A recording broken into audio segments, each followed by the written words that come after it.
Hello guys, big boss 7 Tamil இப்போ லைவ்ல என்ன போயிட்டு இருக்குன்ற அப்டேட்டை பத்தி தான் நம்ம பார்க்க போறோம்.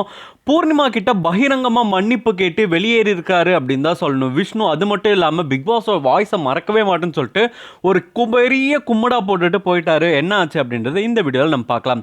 நம்ம எல்லாமே பார்த்துட்டு இருக்கோம். ஒருத்தருக்கும் வந்து ஒரு வீடியோ போட்டு காமிச்சிட்டு இருக்காங்க. ஐ மீன் எல்லாருமே வந்து எக்ஸிட் ஆகும்போது என்ன ஆகும் அப்படின்னா, எவிக்ட் ஆகி வெளியில போகும்போது அவங்களுக்கு ஒரு வீடியோ போடுவாங்க. அதாவது அவங்களோட ஏவி அவங்க வந்து இத்தனை நாள் என்ன பண்ணாங்க ஏது பண்ணாங்க அப்படின்றது எல்லாமே அந்த ஏவி வரும். அந்த மாதிரி இப்போ இருக்கிற 5 கண்டஸ்டன்ட்ஸ்க்கும் வந்து ஒருத்தருக்கும் ஒரு ஏவி வந்து போட்டு காமிச்சிட்டு இருக்காங்க. இது வரைக்கும் தினேஷ்க்கு, மாயாக்கு, இப்போ வந்து விஷ்ணுக்கு போட்டு காமிச்சிருக்காங்க.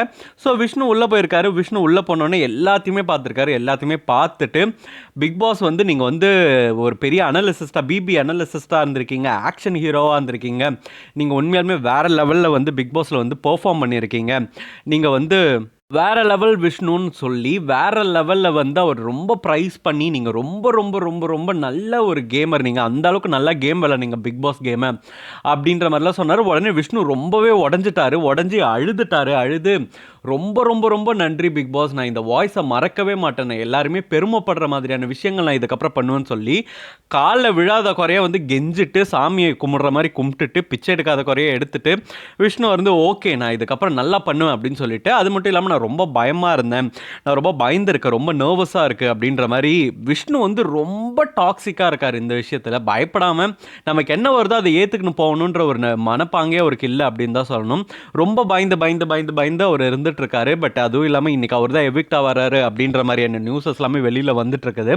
விஷ்ணு இவ்வளோ பயப்பட வேண்டிய அவசியமே கிடையாது. அது மட்டும் இல்லாமல் இவர் உள்ள எந்த அளவுக்கு பாசிட்டிவாக இருக்கணும் அப்படின்ற எண்ணமே இவர் கிடையாது. இவருக்கு என்னன்னா அந்த இது கப்பை ஜெயிச்சுட்டா எல்லாத்தையும் ஜெயிச்ச மாதிரி இவர் நினச்சிட்டு இருக்காரு. பட் அது கிடையாது. மக்களோட மனசை ஜெயிக்கிறது தான் விஷயமே. எவிக்ட் ஆகுறாங்க, ஆகலை, இருக்காங்க, கப் வின் பண்ணுறாங்கன்றதெல்லாம் விஷயமே கிடையாது. ஆனால் எத்தனை நாள் நம்ம இருந்து மக்களை சந்தோஷப்பட்டிருக்கோம், அவங்களை திருப்திப்படுத்த வச்சிருக்கோம், அவங்க மனசில் எந்த அளவுக்கு இடம் பிடிச்சிருக்கோம் அப்படின்றத விஷயம். அதை எப்போ விஷ்ணு புரிஞ்சுக்க போகிறாரு அப்படின்றது தெரியவே இல்லை. அதுக்கப்புறம் வெளியில் வந்தார். வெளியில் வந்து பூர்ணிமா பார்த்தாரு. பூர்ணிமா பார்த்து ஒரு சில விஷயங்கள் சொன்னார். என்ன சொன்னார் அப்படின்னா, மாதிரி ரொம்ப ரொம்ப சாரி, என்னை பற்றிய ஏவி தான் இருந்துச்சு அப்படின்னாங்க. பூர்ணிமா ஓ அப்படியா, ஓகே ஓகே அழுதிங்களா அப்படின்றாங்க. ஆமாம் நான் ரொம்ப அழுதுட்டு, அது எப்படி அழாமல் இருக்க முடியும், இத்தனை நாளோட ஜேர்னி ஆச்சு அப்படின்ற மாதிரி சொன்னார். ஓ ஓகே அப்படின்னு ரொம்ப கேஷுவலாக இருந்தாங்க அவங்க. ஓ ஓகே அப்படியா அப்படின்னாங்க. இல்லை நான் உங்ககிட்ட ஒரு விஷயம் கிளாரிஃபை பண்ணணும் அப்படின்னு நான் நினைக்கிறேன் அப்படின்னாங்க. சொல்லுங்கள் அப்படின்றாங்க. இல்லை எனக்கு இதெல்லாம் எங்கே ஸ்டார்ட் ஆச்சு அப்படின்னு தெரியும். ஐ மீன் ஒரு வாரம் வந்து நான் ஒன்று ஸ்மால் ஹவுஸில் போட்டேன். அந்த ஸ்மால் ஹவுஸில் போடும்போது நீயும் ரொம்பவே ஃபீல் பண்ணி பேசியிருந்தேன். நான் அதுக்கப்புறம் உங்ககிட்ட வந்து பேசினேன். நீயும் மாயாவும் எங்கே அந்த வாரம் சேர்ந்து என்னை அடிக்க போகிறீங்களோ அப்படின்ற ஒரு பயத்தினால தான் வந்து நான் வந்து அர்ச்சனா கூட சேர்ந்து நிறைய விஷயங்கள் நான் பண்ணேன். எதுவும் தெரியாமல் பண்ணலாம் சொல்ல மாட்டேன், எல்லாம் கான்ஷியஸாக தான் பண்ணேன். ஆனால் எல்லாமே இந்த கேமுக்காக பண்ணது தான். நான் வந்து ஒன்று பர்சனலாக அட்டாக் பண்ணணும் அப்படின்றது எனக்கு எண்ணமே கிடையாது அப்படின்ற மாதிரிலாம் சொன்னார். சொல்லிட்டு வேற என்ன சொன்னாருன்னா, சாரி இந்த மாதிரி நான் ஏதாவது உன்னை ஹர்ட் பண்ணியிருந்தேன்னா ரொம்ப ரொம்ப சாரி, நான் உன்னை ஹர்ட் பண்ணணுன்ற ஒரு காரணத்துக்காக ஹர்ட் பண்ணவே இல்லை அப்படின்ற மாதிரி சொன்னார். பூர்ணிமா ஒரே ஃபுல் ஸ்டாப் தான் வச்சாங்க. இங்கே பாருங்கள் முடிஞ்சு போச்சு, எல்லாமே முடிஞ்சு போச்சு. இந்த கேமை விட்டு போயிட்டா நீங்கள் என்ன பார்க்க போகிறது கிடையாது, நான் உங்களை பார்க்க போகிறது கிடையாது. இப்போ அது விஷயமே கிடையாது. இப்போ வந்து நான் திரும்ப பேசணும்னு ஆரம்பித்தா பேசலாம். அதாவது நீங்கள் சொல்கிறீங்களா இந்த இடத்துல இருந்தால் ஆரம்பிச்சது அப்படின்றீங்களா, இதுக்கு முன்னாடியிலேருந்தே நீங்கள் பண்ண ஆரம்பிச்சிட்டிங்க என்ன. ஸோ அதனால் வந்து இங்கேருந்து தான் ஆரம்பிச்சது. அது உங்களுக்கு எனக்கு வந்து பார்க்கும்போது நீங்கள் வேறு எங்கேருந்து தான் ஆரம்பிச்சிட்டிங்க. ஸோ அதனால் இப்போ அதை பற்றி டிஸ்கஸ் பண்ண வேண்டிய அவசியம் கிடையாது. நான் ஒரு கெஸ்ட்டாக உள்ளே வந்திருக்கேன், நான் கெஸ்ட்டாகவே வெளியில் போகிறேன். உள்ளே இருக்க விஷயங்களை நான் இங்கே வந்து வெளியில் பார்த்த விஷயங்களை உள்ளே வந்து பேசக்கூடாதுன்னு நான் நினைக்கிறேன். அதனால் நான் எதுவும் பேச விரும்பல அப்படின்ற மாதிரி சொன்னாங்க. ரொம்பவே க்ளீனாக சொன்னாங்க. விஷ்ணு இந்த மாதிரி ஒரு கேம் விளையாட வேண்டிய அவசியமே கிடையாது. விஷ்ணு இப்படி தானே, இப்படியே பட்டுன்னு நான் உண்மையாலுமே சொல்கிறேன். இப்போவும் என்னென்னா விஷ்ணு வந்து ஒரு ஸ்ட்ராங்கான பிளேயர், அதில் எந்த ஒரு மாற்றமுமே கிடையாது. ஆனால் விஷ்ணு பண்ண ஒரே ஒரு தப்பு என்னென்னா, பச்சோந்தி வேலை பார்த்துக்கிட்டு இங்கே போகிறது அங்கே போகிறது, இப்படி பண்ணுறது அப்படி பண்ணுறது நிறைய விஷயம் பண்ணார்.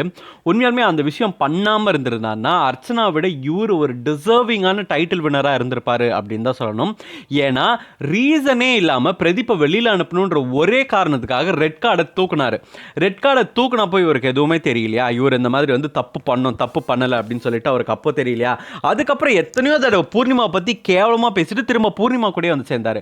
மாயாவை பற்றி தப்பாக பேசிட்டு மாயா கூட வந்து சேர்ந்தார். இப்போ சேர்ந்திருக்கிற மணியை பற்றியும் தினேஷை பற்றி எவ்வளோ தப்பாக பின்னாடி பேசினார். இப்போ மணி கிட்ட வந்து பேசிட்டு இருக்காரு, அர்ச்சனா கிட்ட பேசிட்டு இருக்காரு. ஸோ இவரோட நிலைப்பாட்டில் இவர் ஒழுங்காகவே இல்லை. இவர் என்னன்னா எப்படியாச்சும் ஜெயிச்சிடணும். அதாவது எல்லாருமே ஒன்று வச்சிருக்காங்க. யாருமே இப்போ மாயாவை எடுத்துக்கிட்டிங்கன்னா கூட அவங்க ஒரு ஃபார்முலா வச்சிருக்காங்க. என்ன நான் இப்படி கேமை பார்க்குறேன் அப்படின்ற மாதிரி பார்க்குறாங்க. இருக்காங்க. தினேஷ் ஒரு ஃபார்முலா வச்சிருக்காரு. நான் இப்படி தான் கேம் விளையாடுவேன். என்னோட கேம் இது. ஆனால் நான் தான் இந்த கேமில் இருப்பேன். அவர் ஒரு கேம் விளையாடுறாரு. அர்ச்சனாவும் அப்படி தான். என்னோட கேம் இது. இந்த மாதிரி நான் விளையாடுறேன். ஆனால் விஷ்ணு என்னன்னா, யார் யாரெல்லாம் ஸ்ட்ராங்காக இருக்காங்களோ அவங்க பக்கத்துலலாம் போய் உட்காந்து நான் அப்படியே தாவி தாவி தாவி தாவி வந்துப்பேன் அப்படின்ற மாதிரி ஒரு கேமை தான் வந்து விஷ்ணு விளையாடினாரு. அது உண்மையாலுமே பார்க்கறதுக்கு சகிக்கலை அப்படின்னு தான் சொல்லணும். இப்போ ஒரு கும்பிட்டாலும் சரி கும்மன்னாலும் சரி இந்த மாதிரி ஒரு கேம் அவர் விளையாடாமல் இருந்திருந்தாருன்னா கண்டிப்பாக வந்து இன்னைக்கு அவர் ஃபைனலிஸ்ட்டில் வின்னராகவே வந்திருக்கிறதுக்கு வாய்ப்பு இருக்குது. ஏன்னா அந்தளவுக்கு ஒரு ஸ்ட்ராங்கான பர்சன் தான் வந்து விஷ்ணு. அதில் எந்த ஒரு மாற்று கருத்துமே கிடையாது. பட் ஆனால் ஒரு விளையாடின ஒரு பச்சோந்தியான கேவலமான ஒரு விளையாட்டு மக்களுக்கு பிடிக்கல அப்படின்னு தான் சொல்லணும். இதை பற்றி நீங்கள் என்ன நினைக்கிறீங்கன்றத கமெண்ட் பாக்ஸில் கமெண்ட் பண்ணுங்கள். இந்த மாதிரி பிக் பாஸ் அப்படி தெரிஞ்சுக்கணும் ஸ்க்ரீன் டாக்கி சேனலுக்கு சப்ஸ்கிரைப் பண்ணுங்கள்.